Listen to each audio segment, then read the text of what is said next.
Retaining the language or dress of occupiers or colonizers has not been that unusual throughout history. For instance, after Sicily won independence from the Arabs in the 11th century, Arabic remained the language of the island's courts for another 50 years. Yet in Pakistan, the cultural affinities of the English-speaking elite also distanced us from our culture and religion. While no one ever considered becoming a Christian, it was natural that most of us started considering Islam to be backward, just like our culture. After all, the masses were religious but poor. If any student prayed or talked about religion or had a beard, he was ridiculed as a traditional Islamic cleric or scholar, a Maulvi. Our Western education also laid emphasis on science, which based everything on the premise that what could not be proved did not exist. This clashed straight away with religion, which wanted us to believe in the unseen. Moreover, since in the 1960s the youth in the West were in rebellion against the older generation and against religion, we too became affected by those attitudes.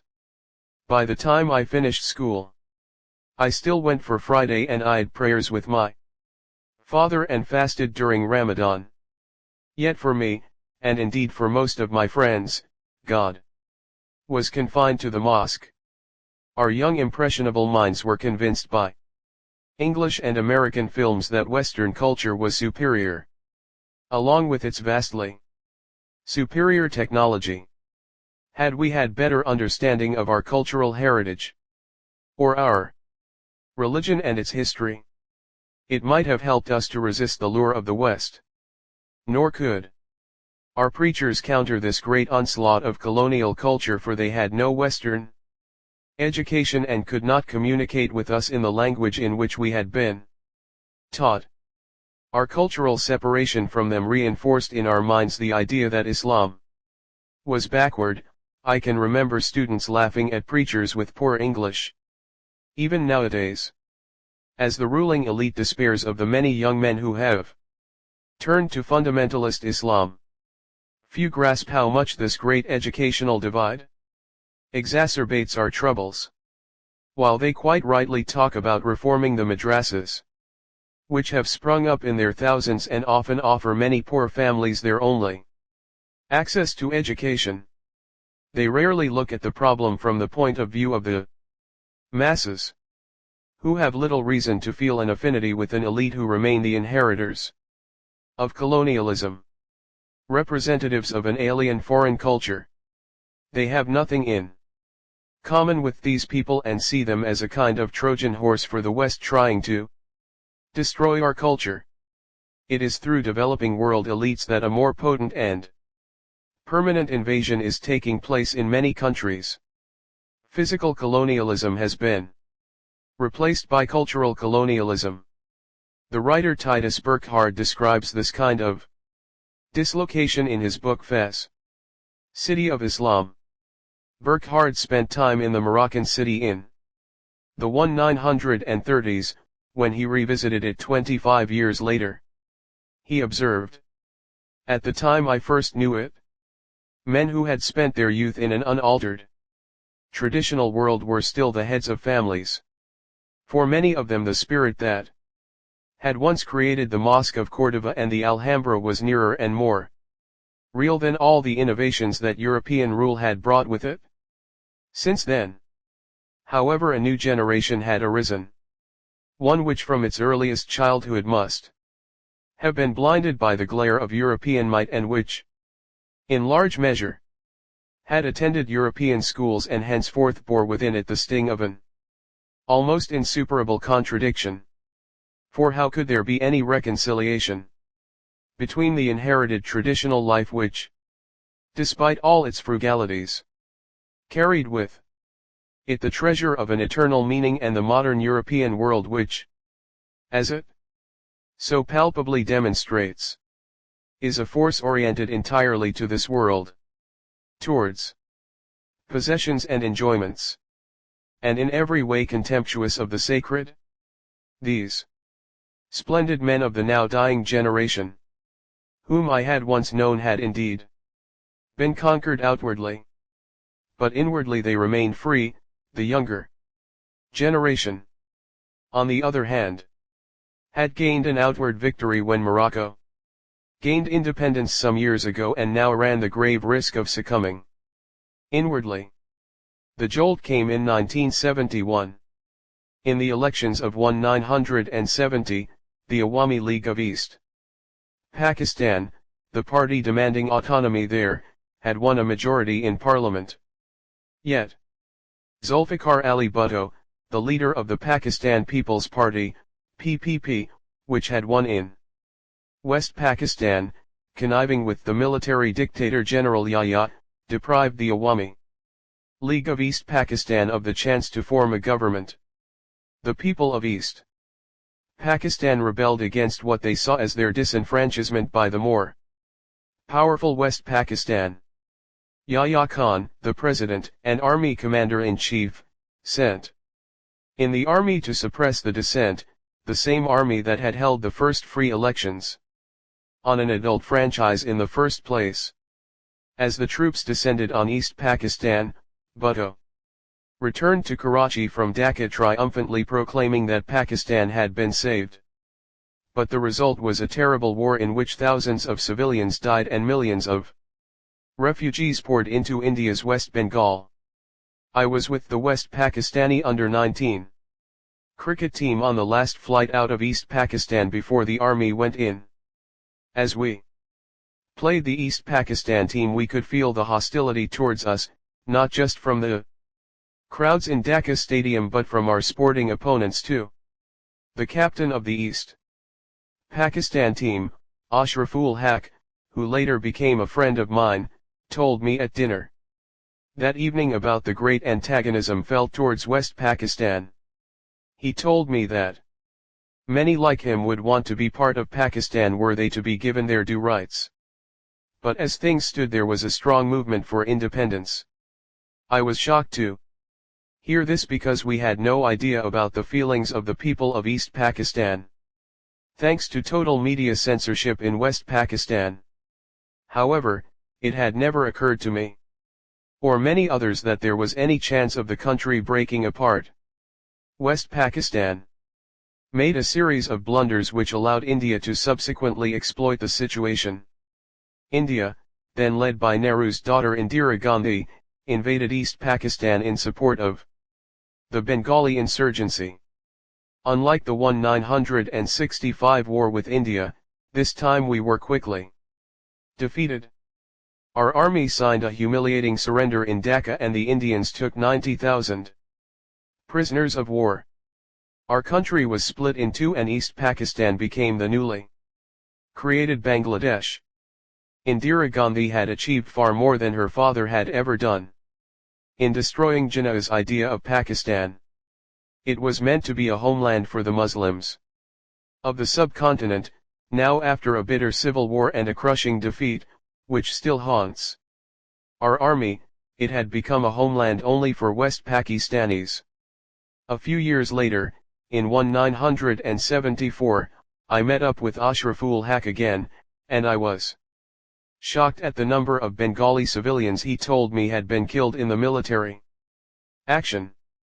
The figures listed by both sides are hard to verify, but it is possible that hundreds of thousands of civilians died in the civil war that lasted several months, and millions more fled into India seeking safety.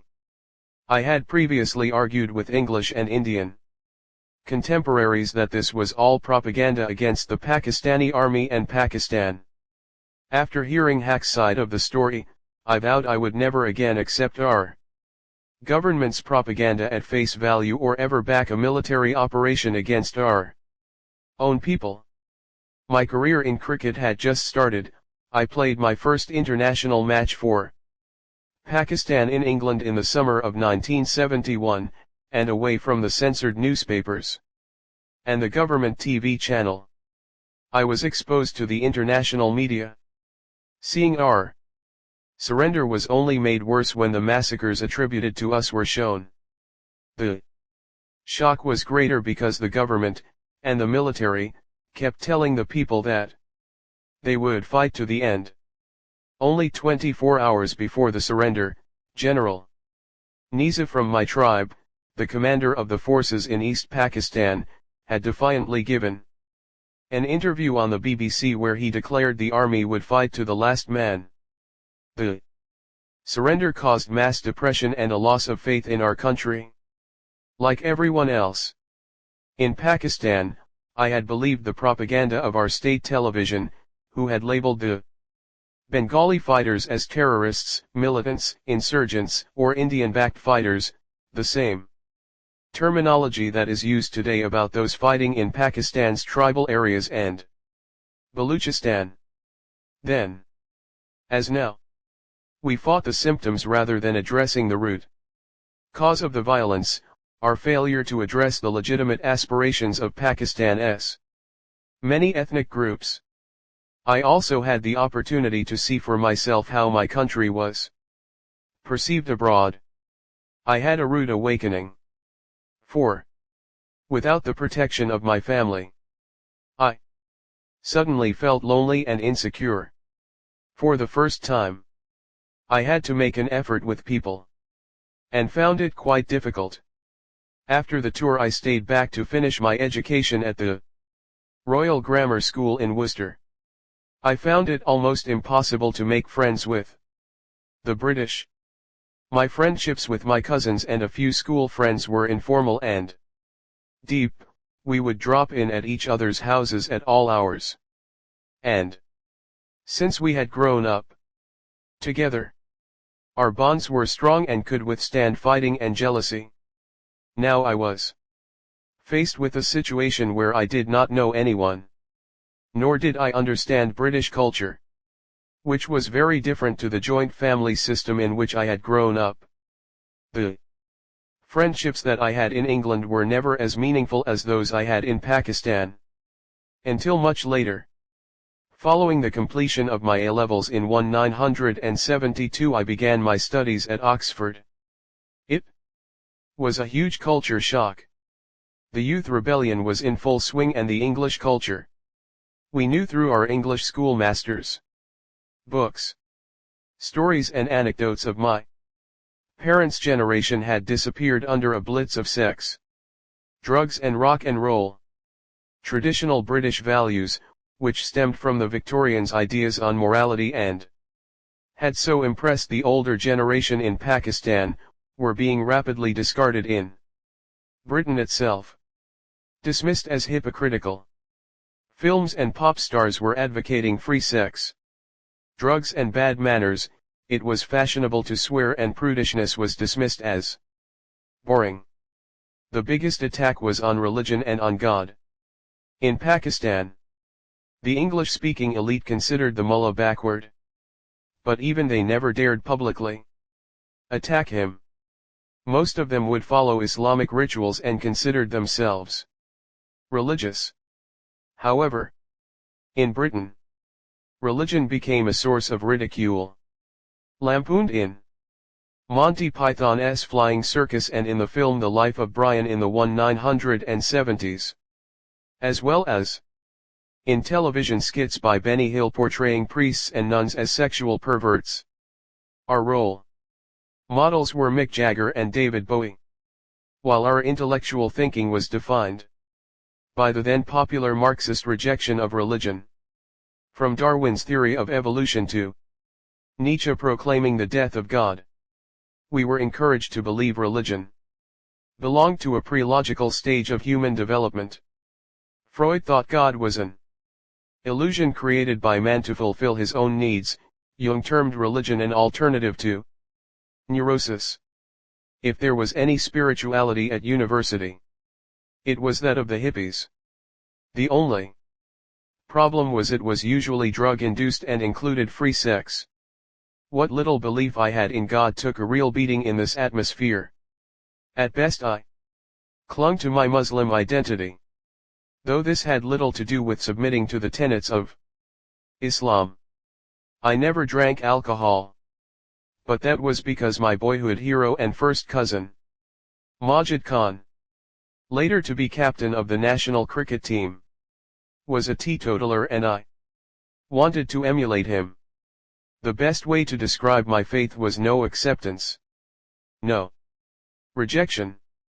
My Islam was reduced to rituals like attending mosque, and that too only when I was in Lahore. Similarly, fasting was also something I did if at the time I happened to be home.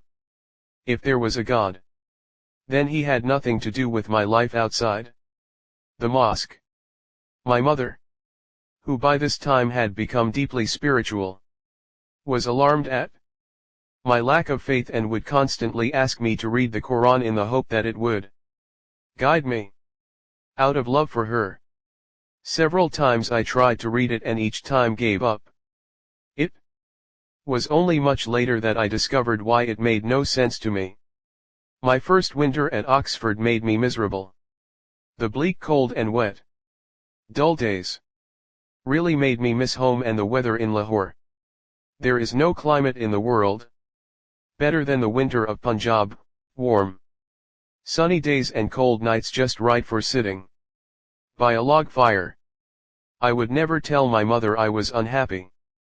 But nevertheless, in one of my letters she must have sensed I was homesick. Immediately she wrote, asking me to come back. She told me I could always return to England at some other time to resume my studies, and if I did not want to study anymore it did not matter anyway. It was this love and support that made me grow up with such a complete sense of security. Her total belief in me gave me self-esteem, a vital characteristic for success. This was in sharp contrast to the British students, who were under great pressure to find jobs after university. Most of them had already moved out of their parents' homes. For me, as for any Pakistani, the concept of moving out was completely alien. It was unthinkable for the eldest or only son to ever leave his parents' house, as his parents were his responsibility for the rest of their lives. Perhaps it is no surprise that my best friend at Oxford was an Indian, Vikram Mehta, who came from a similar family structure to mine, and had like me been to a private, English-language school. At that time, Benazir Bhutto, the daughter of Zulfikar Ali Bhutto, Vikram and I became good friends, not only because we were from similar subcontinental backgrounds, but because we were taking the same subjects, politics and economics. Vikram and I would visit Benazir's lodgings in Lady Margaret Hall every Sunday, when she would have an open house, serving cheese and snacks all afternoon as part of her lobbying to become president of the Oxford Union. Vikram and I had little interest in the union, but we would show support for Benazir. A friend of mine who played cricket for Oxford, Dave Furston, I discovered was the fiat mate of one Tony Blair, who later became Britain's Prime Minister. After leaving university, I would spend the winter in Pakistan and the summer playing professional cricket in England. In Pakistan I kept meeting people with a strong faith in God. The common people led their lives with God. Even though they did not always obey God's commands all the time, He featured prominently in their lives.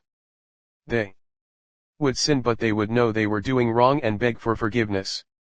Often, they had a fatalistic attitude to life whereby they accepted any disaster as the will of God. I considered this to fit in with Marx's idea of the opium of the masses. In contrast to the ubiquity of religion and mysticism in Pakistan, the only spiritual people I remember meeting in England were Andrew Wingfield Digby, a theology student who played with me at Oxford and was later to become a vicar, and, some years later, the English wicket-keeper Alan Knott. There was one incident involving Knott that struck me in particular, when we were part of a World 11 playing in Kerry Packers World Series in Australia in 1978. The team was discussing what to do with the prize money, whether to divide it up amongst the 12 of us who were sitting there or to also share it with the 6 others who were not present because they were playing elsewhere but were part of the squad of 18. We all decided that we should exclude the 6, justifying it to ourselves on the grounds that only those who had performed should be rewarded. Nod was shocked by our greed and immediately condemned us, saying we were being unfair to the others. Such was his moral authority that we all felt embarrassed and meekly consented to sharing the prize money with the entire squad. While I was adjusting to life in England, my country too was changing. Despite his own contribution to the disaster in East Pakistan, Bhutto became president in 1971. And used all of his abundant charisma to restore some of our battered national pride. For the first time in our country's history, he told the masses that they mattered. Unlike the civilian and military elite, with their English coldness, he was a popular and populist leader. As a young Pakistani at the time, I could not help but be proud when he made his famous speech over Kashmir to the UN Security Council in 1965, threatening to wage war for 1,000 years, before storming out. His standing up to the West like that just as the country was emerging from colonialism boosted our self-esteem. Yet Bhutto's great intellect and charisma could not translate into success for Pakistan. His misdirected nationalization choked the economy, and the feudal mindset that tolerated neither criticism nor opposition further damaged Pakistan's democracy. But perhaps the greatest disaster of Bhutto's years was the nationalization of the school system in 1972. An act which led to the departure of many qualified teachers without adequate teacher training programs being put in place beforehand. From then onwards our state school structure declined and generations of Pakistanis have suffered because of his policy. In the end it was apparent that Bhutto was just using the Pakistan People's Party (PPP) to further his personal ambitions, his promise of power to the people forgotten. Opposition to him grew, and in 1977 he was accused by political opponents of rigging the elections in the PPP's favor. Protests against the results of the elections were brutally crushed, and in a last attempt to regain ground and shore up support amongst the Islamic parties, Bhutto banned alcohol, nightclubs, and gambling. As protests escalated into riots, the army were called out to control the streets. Martial law was declared and the country was to remain under it for 11 years. General Zia-ul-Haq overthrew Bhutto, appointed himself president in 1978, and the following year had Bhutto hanged in a jail in Rawalpindi. I was playing cricket in Sri Lanka when I heard the news and felt an incredible sense of sadness. Even though I knew he had done wrong, I did not expect him to be executed. More upheaval was to come. The year 1979 was to prove a turning point for our country. In neighboring Iran, the Shah's westernized regime was swept aside by Imam Khomeini's Islamic Revolution. Later that year, the Soviet Union invaded Afghanistan, and Pakistan became a frontline state in the Cold War.